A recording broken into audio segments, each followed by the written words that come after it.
Hello friends, I am Dr. Jitendra Joshi, the founder president of Global India Business Forum. GIBF is well known and one of the biggest international business chamber in India now, and we specifically support the Indian and global SMEs to give them the opportunity globally for untapped, unexplored market. Today we are in Embassy of Nigeria in Delhi and really happy to introduce you with the Ambassador High Commissioner of Nigeria in India, and who is doing so good job.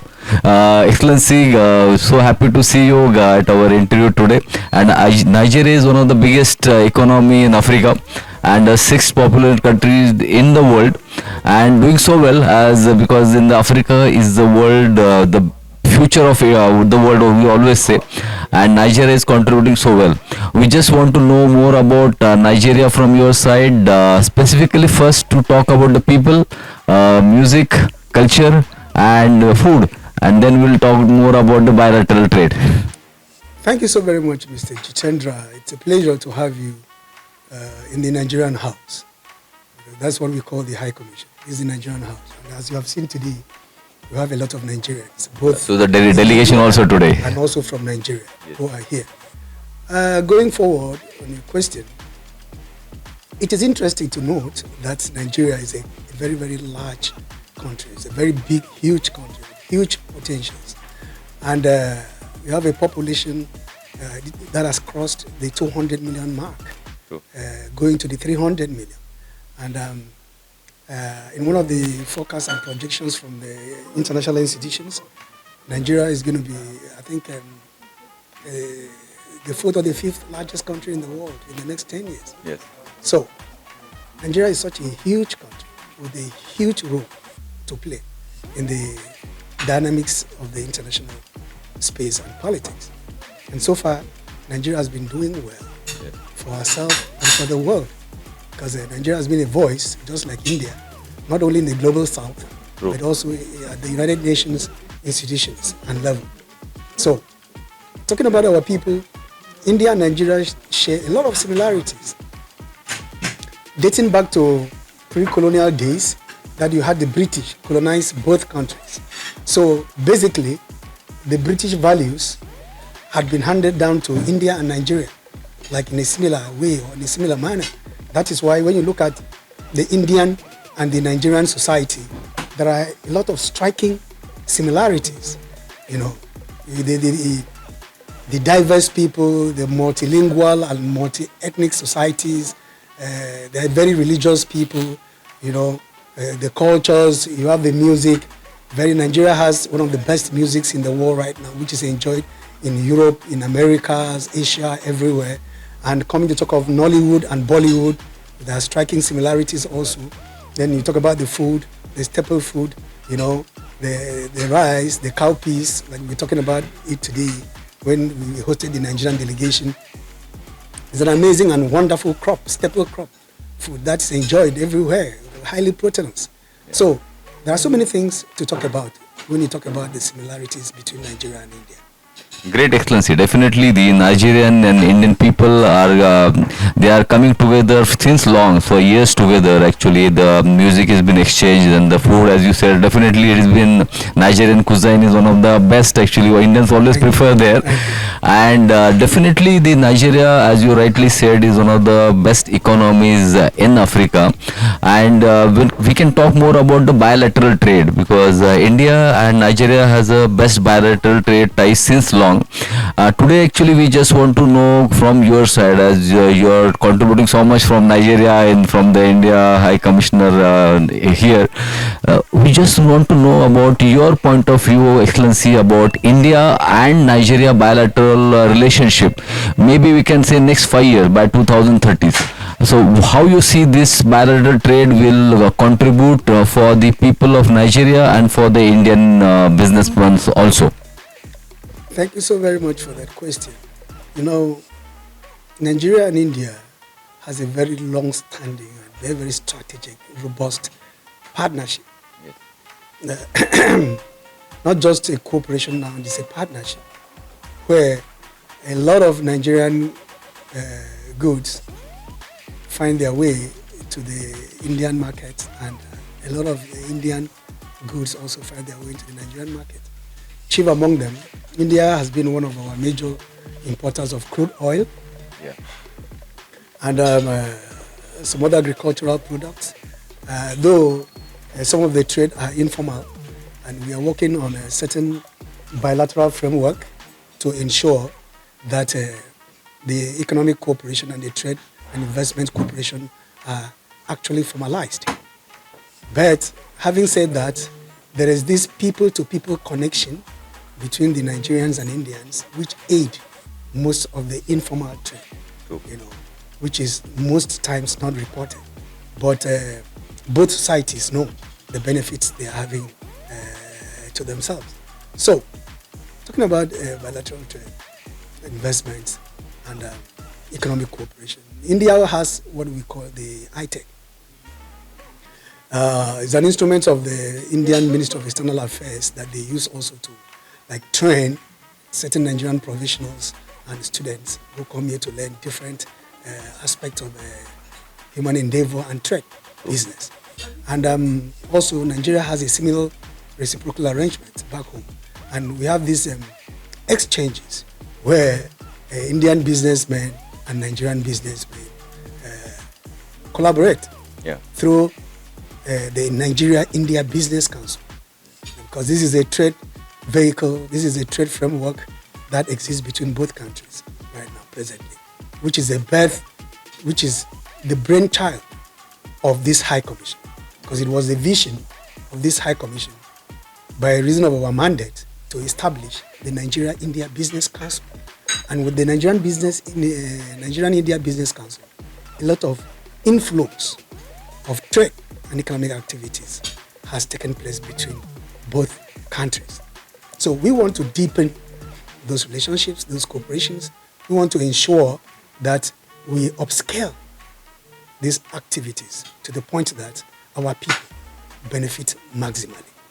Great. Excellency, definitely the bilateral trade is improving and lot to do in that particular field.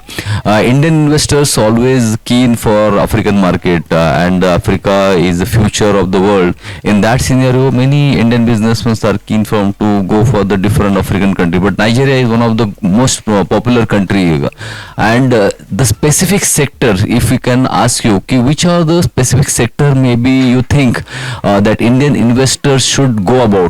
And which sector they should have a more focus for the investment, and the investment should be secured also. So these are the important questions in the mind of Indian businessmen. So will you please guide to our Indian SMEs, these are the some specific sector where Nigeria is looking for the incoming Indian investment, and returns also will be reasonably good. Thank you so very much. First and foremost, I would like to correct the impression that Africa is the future. Africa is not the future. Africa is the noun. Present, yes. It's the present. Yeah. Because most times this is erroneous. Yeah. Because this is how sometimes certain development partners deprive Africa. And it is not well suited for our development aspirations. So definitely Africa is the engine of the international space and international dynamics, political, economic, and whatever. And if you can enjoy insight of history, you know that most of the civilizations and developments across all the world came from Africa. Yes. And Africa is still being exploited today. So there's nothing like future. It is today. And that's why we appreciate development partners like India, comparatively, because many times they think about partnership, not aid.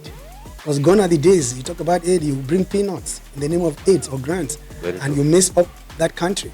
And you just exploit them and take everything away.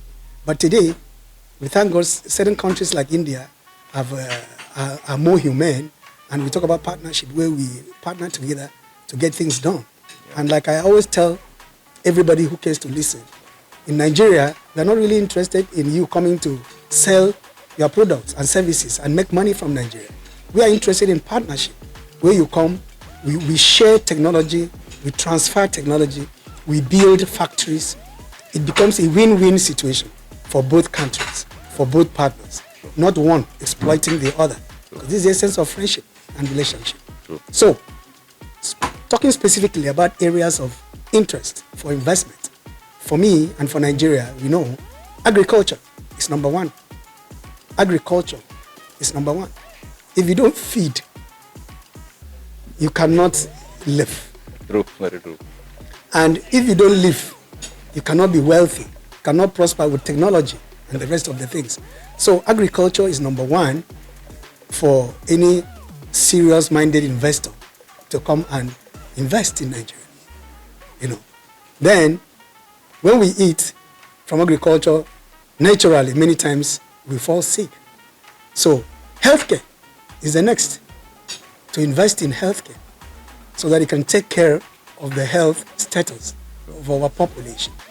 Then if you are able to take care of these two, then maybe Pharmaceutical also.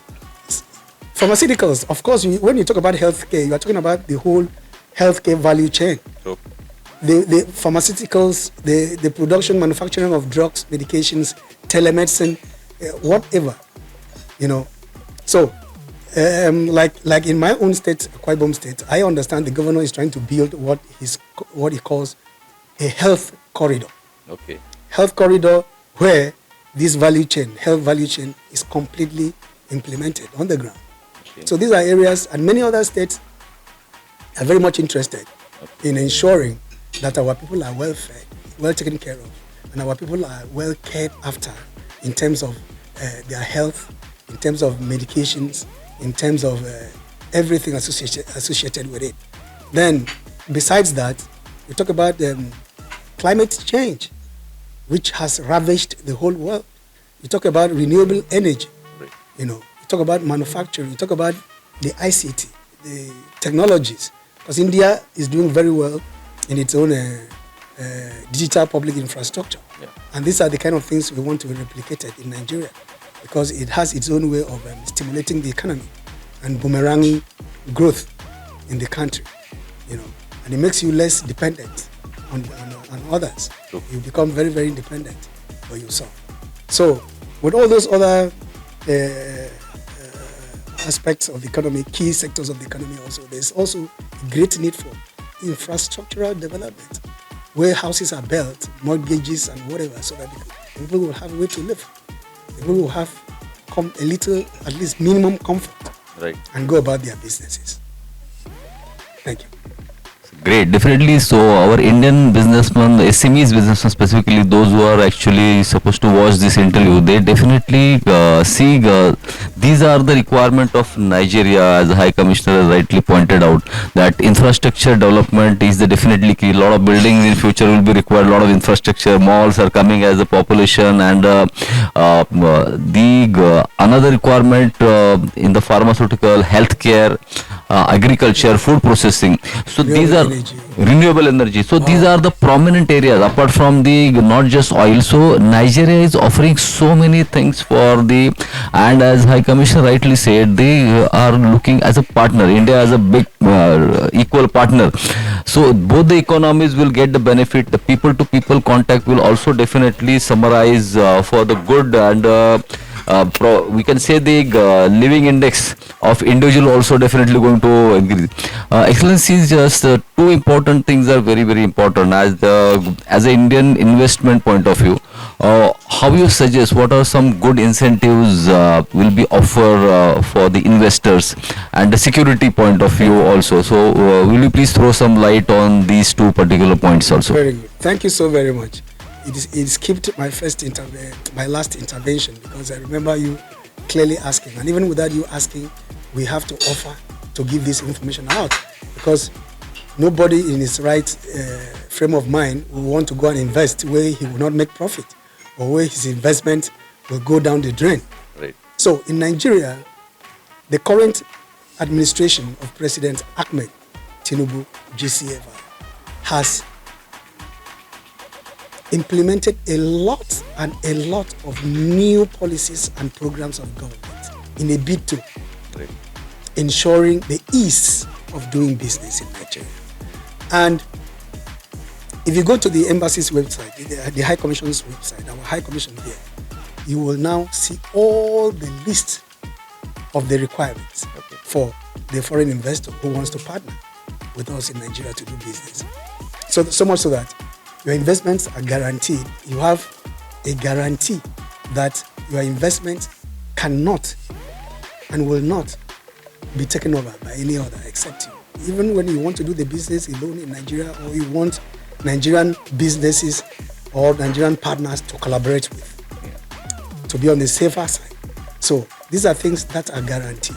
And your monies, in whatever currency you make in Nigeria, will serve you, be repatriated to your country. There are a lot of reformations in the banking sector right now, which has taken place already. And it is still in this framework of ease of doing business, whereby whoever invests in Nigeria takes out his money, his profit, whenever he wants it. No bottlenecks, no encumbrances. The money goes back to wherever you want, your profit and whatever. So, because if you don't do that, then there's no way you can allow the investors to come and thrive. True. And they will run away from your country.